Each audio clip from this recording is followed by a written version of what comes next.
بسم اللہ الرحمن الرحیم۔ حضرت عبداللہ بن عباس رضی اللہ تعالیٰ عنہ یہ ایک منجا ہوا فصیح البیان صاحب عقل و دانش نوجوان ہے۔ یہ قول ہے سیدنا فاروق اعظم عمر بن خطاب رضی اللہ تعالیٰ عنہ کا حضرت عبداللہ ابن عباس رضی اللہ تعالیٰ عنہ کے بارے میں۔ تو آج میں بتانے جا رہا ہوں حضرت عبداللہ بن عباس رضی اللہ تعالیٰ عنہ کے حالات کچھ، تو غور سے سنیں اور اپنے ایمان کو تازہ کریں اور ان کی زندگی سے کچھ سیکھیں۔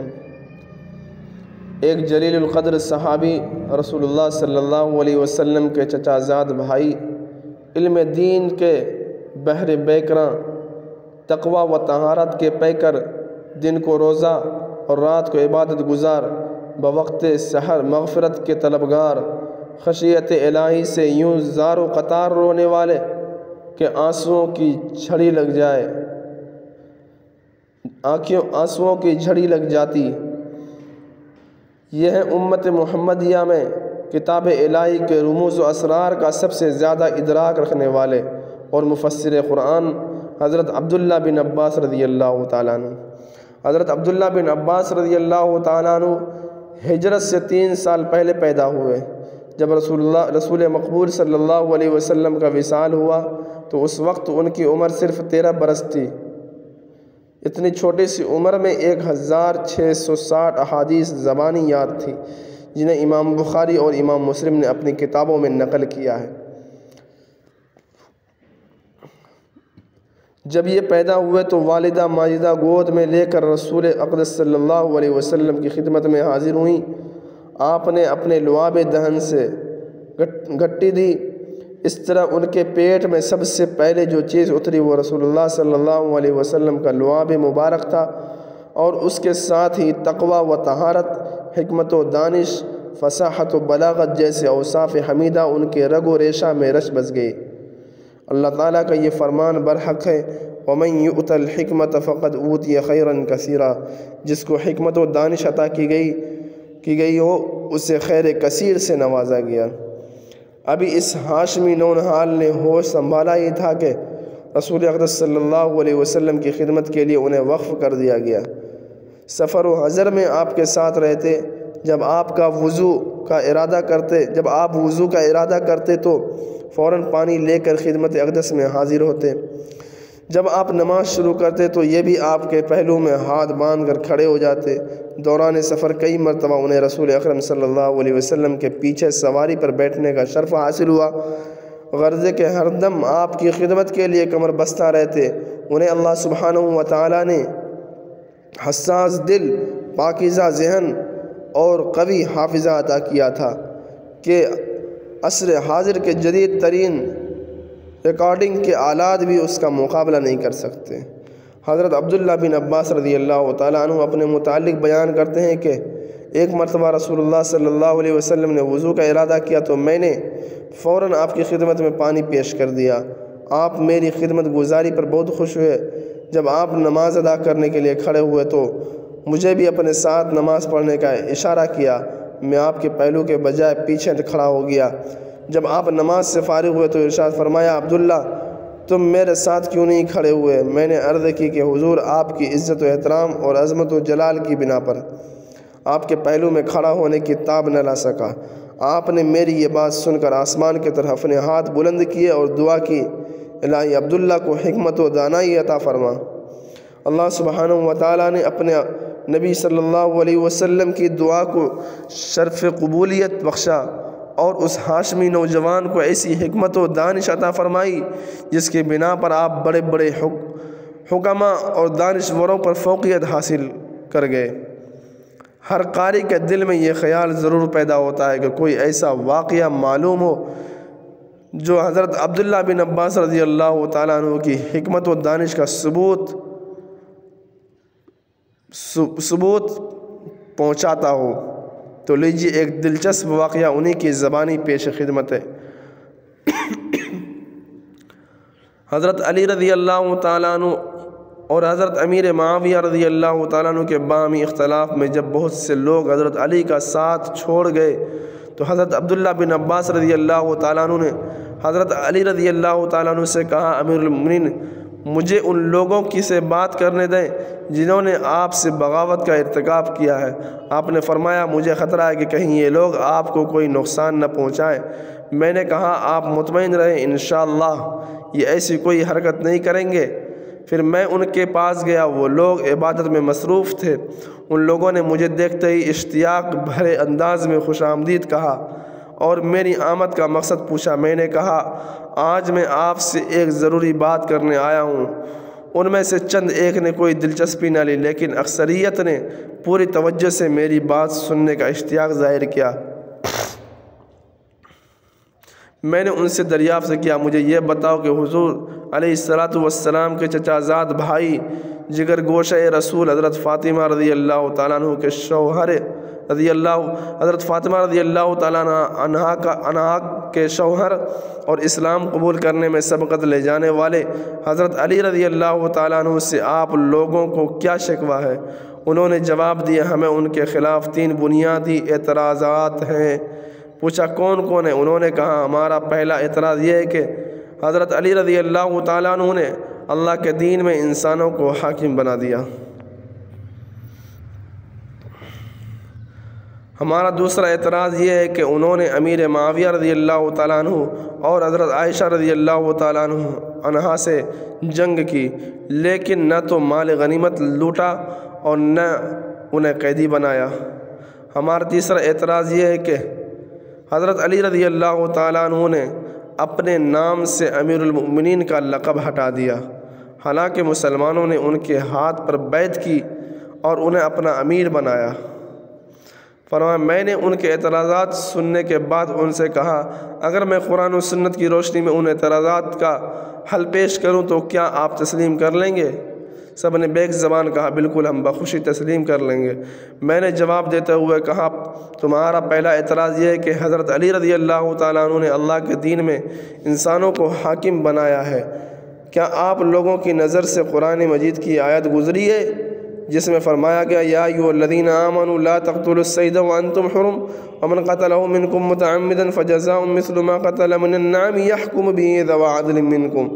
اے لوگوں جو ایمان لائے ہو، احرام کی حالت میں شکار نہ مارو، اور اگر تم میں سے کوئی جان بوجھ کر ایسا کر گزرے تو جو جانور اس نے مارا ہو اس کے ہم پلہ ایک جانور اسی مویشیوں میں سے نظر دینا ہوگا جس کا فیصلہ تم میں 2 عادل آدمی کریں گے۔ میں اللہ تعالیٰ کو گواہ بنا کر تم سے پوچھتا ہوں کہ انسان کی جان و مال کی حفاظت کے لیے انسان کو حاکم بنانا زیادہ بہتر ہے یا ایک خرگوش کی جان بچانے کے لیے انسان کو حاکم بنانا بہتر ہے؟ یہ دلیل سن کر سب نے کہا، بلا شبہ بنی نوع انسان کی اصلاح اور جان و مال کی حفاظت کے لیے کسی انسان کو حاکم مقرر کرنا از بس ضروری ہے، یعنی زیادہ ضروری ہے، از حد ضروری ہے، حد بس ہو گیا۔ آپ نے پوچھا، اس دلیل کے تناظر میں کیا تم اپنے پہلے اعتراضات سے دستبردار ہونے کے لیے تیار ہو؟ سب نے کہا، بالکل، ہمارا پہلا اعتراض ختم ہو، ہم اجتماعی طور پر اس سے دستبرداری کا اعلان کرتے ہیں۔ تمہارا دوسرا اعتراض یہ ہے کہ حضرت علی رضی اللہ تعالیٰ عنہ نے امیر معاویہ اور حضرت عائشہ رضی اللہ تعالیٰ عنہا سے جنگ کی، لیکن نہ مال لوٹا اور نہ انہیں قیدی بنایا۔ امیر معاویہ اور حضرت عائشہ رضی اللہ تعالیٰ عنہما سے جنگ ہوئی تھی، جنگ صفین اور جنگ جمل حضرت عائشہ رضی اللہ تعالیٰ عنہ سے، اور جنگ صفین حضرت معاویہ رضی اللہ تعالیٰ عنہ سے۔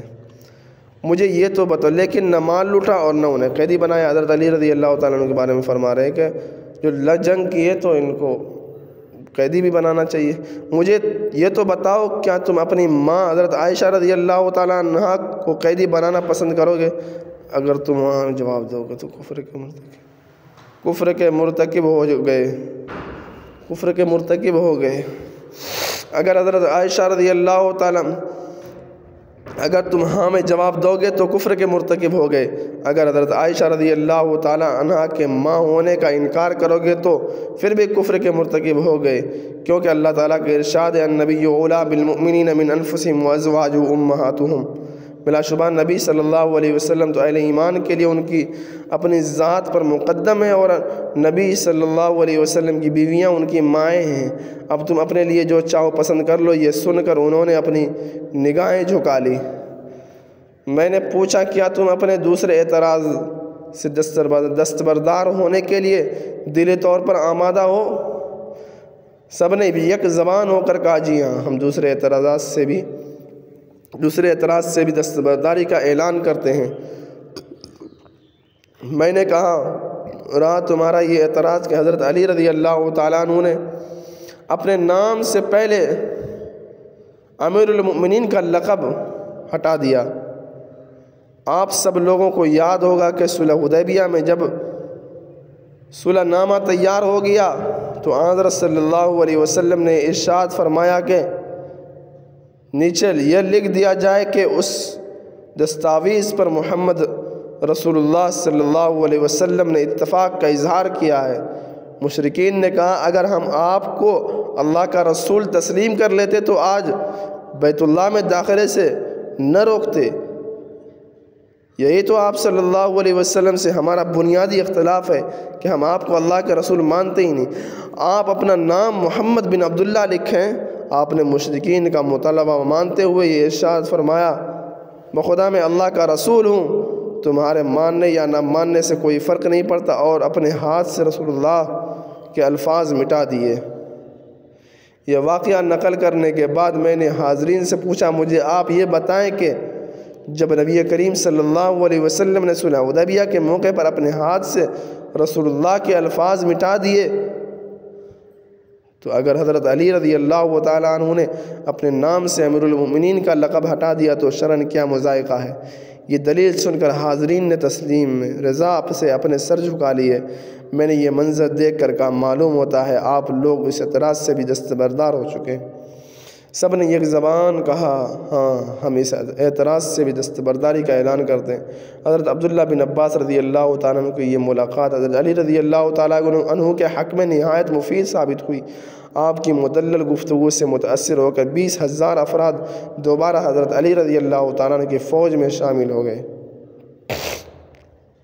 حضرت عبداللہ بن عباس رضی اللہ تعالیٰ عنہ نے حصول علم کے لیے بہت محنت کی۔ رسالت مآب صلی اللہ علیہ وسلم کے چشمے علم سے جی بھر کر سیراب ہوئے۔ آپ صلی اللہ علیہ وسلم کے وصال کے بعد حصول علم کے لیے علماء صحابہ کرام رضی اللہ تعالیٰ عنہ مجمعین کی طرف رجوع کیا۔ عبداللہ بن عباس رضی اللہ تعالیٰ عنہ بیان فرماتے ہیں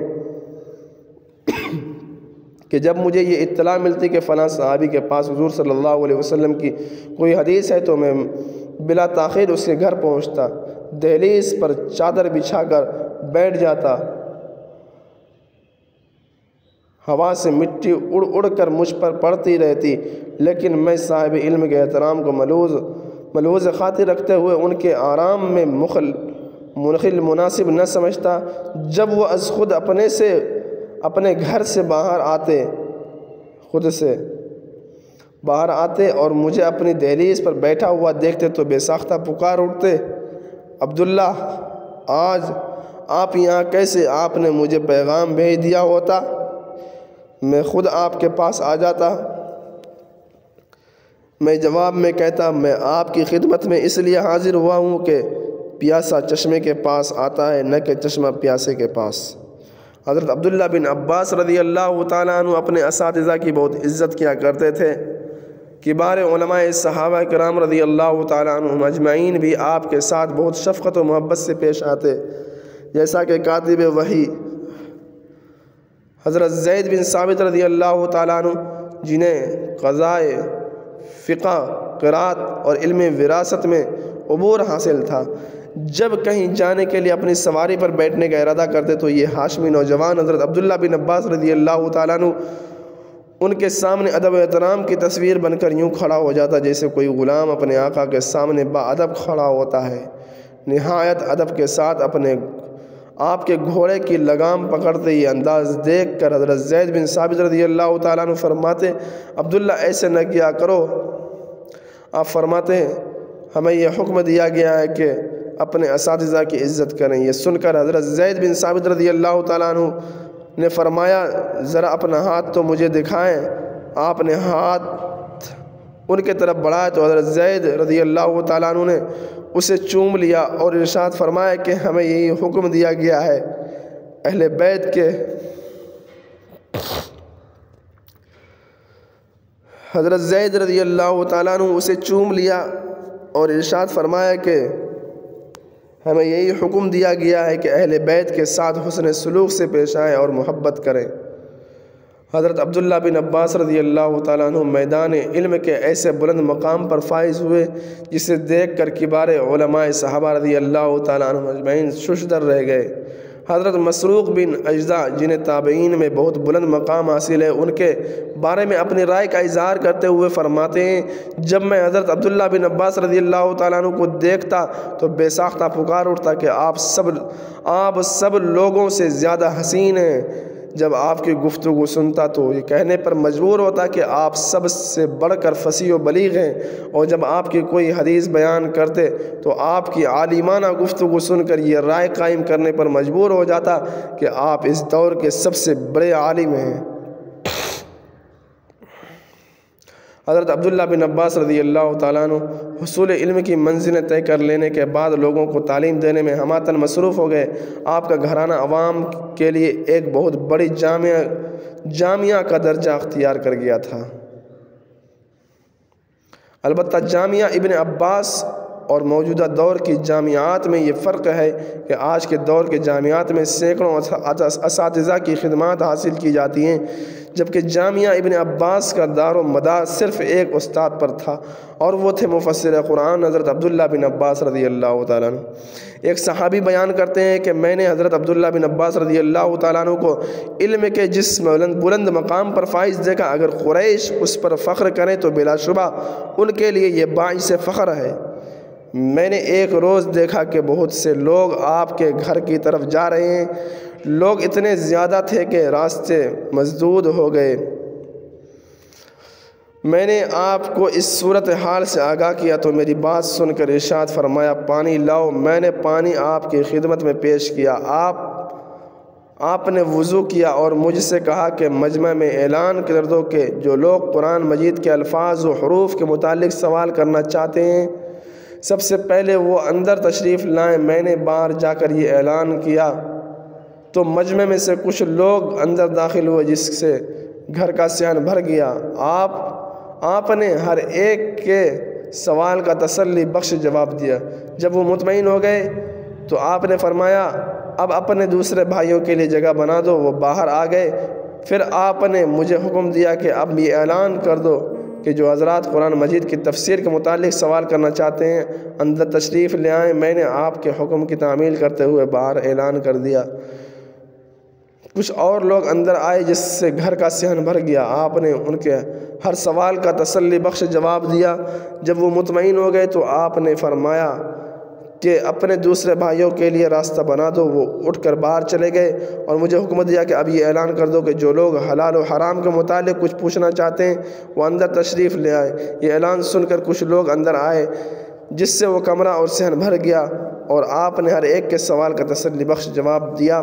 جب وہ مطمئن ہو گئے تو آپ نے فرمایا اب اپنے بھائیوں کے لیے جگہ خالی کر دو۔ وہ اٹھ کر باہر نکل گئے۔ پھر مجھے حکم دیا کہ اب یہ اعلان کر دو کہ جو لوگ وراثت کے متعلق کچھ پوچھنا چاہتے ہیں وہ اندر آ جائیں۔ میرا یہ اعلان سن کر اتنے لوگ اندر آئے کہ گھر کا صحن کھچا کھچ بھر گیا۔ آپ نے ہر ایک کے سوال کا تسلی بخش جواب دیا۔ جب وہ مطمئن ہو گئے تو آپ نے فرمایا کہ اب اپنے دوسرے بھائیوں کے لیے موقع دو۔ وہ باہر آ گئے اور مجھے یہ حکم دیا کہ اب یہ اعلان کرو کہ جو لوگ عربی زبان، اشعار اور کلام عرب کے غریب الفاظ کے متعلق دریافت کرنا چاہتے ہیں وہ اندر آ جائیں۔ میں نے تعمیل ارشاد کی اعلان سن کر اتنے لوگ اندر آئے کہ صحن بھر گیا۔ آپ نے ہر ایک کے سوال کا تسلی بخش جواب دیا۔ میدان علم میں یہ ایک محیر العقول یعنی عقل کو حیران کرنے والا واقعہ ہے کہ خاندان قریش حضرت عبداللہ بن عباس رضی اللہ تعالیٰ عنہ کی اس عالمانہ شان پر جتنا بھی فخر کرے کم ہے۔ حضرت عبداللہ بن عباس رضی اللہ تعالیٰ عنہ نے جب یہ دیکھا کہ لوگوں میں علم حاصل کرنے کی بہت تڑپ ہے تو ان کے لیے باقاعدہ ایسا پروگرام ترتیب دیا جس سے آپ کے دروازے پر لوگوں کا زیادہ ہجوم بھی نہ ہو اور انہیں دینی علوم سے فیضیاب بھی کیا جائے۔ لہذا آپ نے ہفتے میں ایک دن صرف تفسیر قرآن کے لیے، ایک دن صرف فقہ کے لیے، ایک دن مغازی کے لیے، ایک دن شعر و شاعری کے لیے اور ایک دن تاریخ عرب کی تدریس کے لیے مخصوص کر دیا۔ آپ کی مجلس میں اگر کوئی عالم آ کر بیٹھا تو آپ اس کے ساتھ انتہائی انکسار و تواضع سے پیش آتے، اگر کوئی سائل سوال کرتا تو اسے تسلی بخش جواب دیتے۔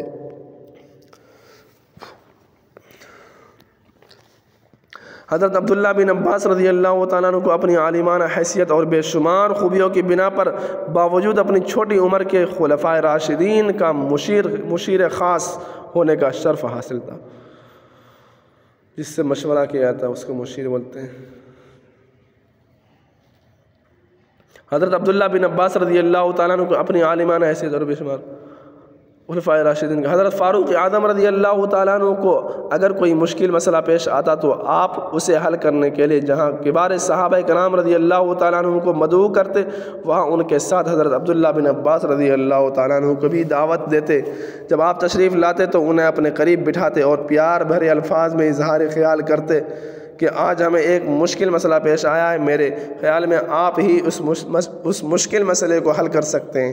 ایک مجلس میں تو حضرت عمر بن خطاب رضی اللہ تعالیٰ عنہ کے اس رویے پر اعتراض بھی کیا گیا کہ آپ کبار صحابہ کرام رضی اللہ تعالیٰ عنہ کی موجودگی میں ایک کم عمر صحابی کو زیادہ ترجیح دی جاتی ہے۔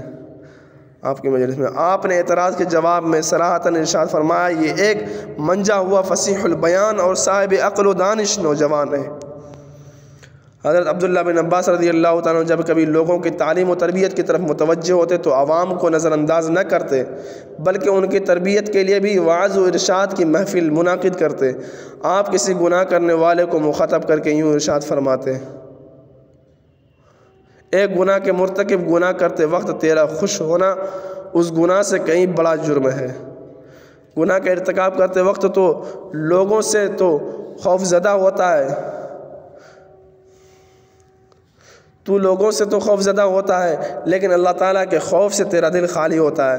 گناہ کرنے میں کامیاب ہو جائے تو خوش ہوتا ہے، اگر ناکام رہے تو کف افسوس ملتا ہے۔ یاد رکھ، یہ ایک خطرناک اخلاقی بیماری ہے۔ ایک گناہ کا ارتکاب کرنے والے، کیا تو جانتا ہے کہ حضرت ایوب علیہ السلام کو جسمانی و مالی اذیت میں کیوں مبتلا کیا گیا تھا؟ وہ صرف اس لیے کہ ایک غریب و مسکین شخص نے اپیل کی تھی کہ مجھے ظالموں کے چنگل سے آزاد کرایا جائے اور آپ نے اس کی مدد نہیں کی تھی۔ حضرت عبداللہ بن عباس رضی اللہ تعالیٰ عنہ کے قول و فعل میں کامل یکسوئی پائی جاتی تھی، جو کہتے ہیں ان کے مطابق ان کا عمل بھی ہوتا۔ لوگوں کو منکرات سے روکتے اور خود منکرات سے اجتناب کرتے، اکثر و بیشتر دن کو روزہ رکھتے اور رات کو عبادت میں مصروف رہتے۔ حضرت عبداللہ بن ابی ملیکہ بیان کرتے ہیں، ایک دفعہ مجھے حضرت عبداللہ بن عباس رضی اللہ تعالیٰ عنہ کے ہمراہ مکہ معظمہ سے مدینہ منورہ تک سفر کرنے کا اتفاق ہوا۔ جب ہم کسی جگہ پڑاؤ کرتے تو آپ آدھی رات تک عبادت میں مشغول رہتے، جبکہ دوسرے ہم سفر تھکاوٹ سے چور ہو کر نیند کی آغوش میں محو استراحت ہوتے۔ میں نے ایک رات دیکھا کہ آپ بار بار یہ آیت پڑھ رہے ہیں اور زار و قطار رو رہے ہیں، وَجَاءَتْ سَكْرَةُ الْمَوْتِ بِالْحَقِّ ذَلِكَ مَا كُنْتَ مِنْهُ تَحِيدُ۔ وہ موت کی جان کن حق لے کر آ پہنچی، یہ وہی چیز ہے جس سے تو بھاگتا تھا۔ آپ اس رات مسلسل یہی آیت طلوع فجر تک پڑھتے رہے۔ حضرت عبداللہ بن عباس رضی اللہ تعالیٰ عنہ علم و تقویٰ کے معیار پر پورے اترنے کے ساتھ ساتھ حسن و جمال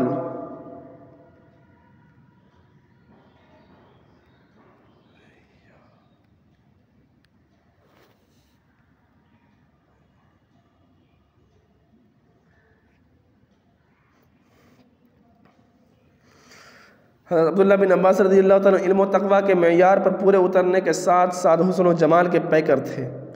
خشیت الہی سے رات بھر روتے رہتے۔ آپ کے صاف شفاف رخساروں پر لگاتار آنسو اس طرح بہتے جیسے موتیوں کی لڑی ہو۔ بلا شبہ حضرت عبداللہ بن عباس رضی اللہ تعالیٰ علم و تقویٰ کے اعلیٰ و ارفع مقام پر فائز تھے۔ ایک دفعہ حضرت معاویہ رضی اللہ تعالیٰ عنہ حج کے لیے تشریف لائے اور اتفاقاً اس سال حضرت عبداللہ بن عباس رضی اللہ تعالیٰ عنہ بھی حج کے لیے تشریف لے گئے تھے۔ حالانکہ حضرت معاویہ رضی اللہ تعالیٰ عنہ خلیفہ وقت تھے، آپ کے ہمراہ حکومت کے کارندے بھی تھے، لیکن عوام کا ہجوم حضرت عبداللہ بن عباس رضی اللہ تعالیٰ عنہ کے ارد گرد ہوتا۔ یہ شان و عظمت آپ کو علمی مقام کی وجہ سے حاصل ہوئی۔ حضرت عبداللہ بن عباس رضی اللہ تعالیٰ عنہ عمر بھر لوگوں کو علم و دانش اور تقوی و طہارت کا درس دیتے رہے، یہاں تک کہ آپ اللہ کو پیارے ہو گئے۔ وصال کے وقت آپ کی عمر 71 برس تھی۔ حضرت محمد بن حنفیہ نے آپ کی نماز جنازہ پڑھائی، جس میں جلیل القدر صحابہ کرام اور تابعین اعظام نے شرکت کی۔ جب آپ کو لحد میں اتارا جا رہا تھا تو غیب سے آواز آ رہی تھی، یا ایتھا النفس المطمئنہ ارجعی الی ربک راضیۃ مرضیہ فادخلی فی عبادی وادخلی جنتی۔ اے نفس مطمئنہ، جس کا نفس مطمئن ہو، یعنی کہ نیکی کرنے پر مطمئن ہو، وہ گناہوں کی طرف رغبت نہ کرتا ہو، اس نفس کو نفس مطمئنہ کہتے ہیں۔ اے نفس مطمئنہ ارجعی الی ربک راضیۃ مرضیہ، راضی مرضی ایک دم اپنے رب کی طرف لوٹ جاؤ، فادخلی فی عبادی، اور ہمارے نیک بندوں میں داخل ہو جاؤ اور ہماری جنت میں داخل ہو جاؤ۔ حضرت عبداللہ بن عباس رضی اللہ تعالیٰ عنہ کے مفصل حالات زندگی معلوم کرنے کے لیے چینل کو سبسکرائب کر دیں، انشاءاللہ پہنچ جائے گا تفصیلی حالات۔